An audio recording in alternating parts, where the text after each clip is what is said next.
Qansina yachakukuna imanalla kashankichik tukuyniykichikpaq hatun apaykuy kachun.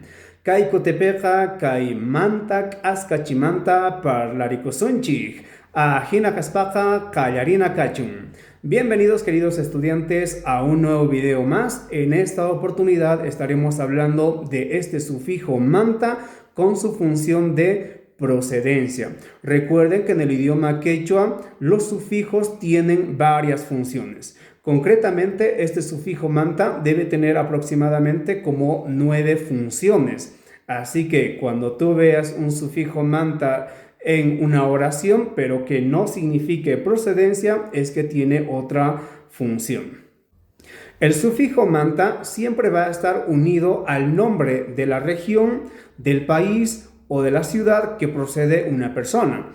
Por ejemplo, en mi caso, yo soy de la ciudad de Sucre. Entonces diré ñoqa Sucre manta cani. ñoqa Sucre manta cani. También puedo decir ñoqa Sucre llaqtamanta cani. ñoqa Sucre llaqtamanta cani. Llaqta significa ciudad. También puedo decir ñoqa Bolivia manta cani. ñoqa Bolivia manta cani. Yo soy de Bolivia. Pero también puedo decir de la siguiente manera. ñoqa Bolivia suyu manta cani. ñoqa Bolivia suyu manta cani. Suyo significa país. Una vez explicado esto, ahora vamos a llevarlo a la práctica. Quiero que nos dejes en los comentarios de dónde eres, es decir, de qué ciudad, de qué país eres. Aria chakujuna kunanqa kanñataq maymanta kastaykita niriway. Ima llaqtamanta, ima suyumanta kanki.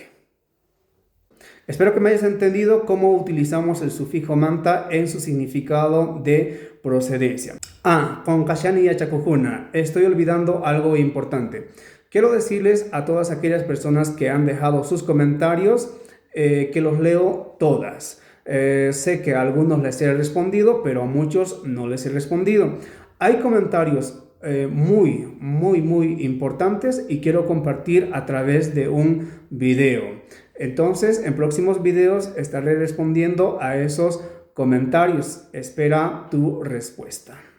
Ajina kaspaqa, tinkunakama kachun y achakujuna askamaya.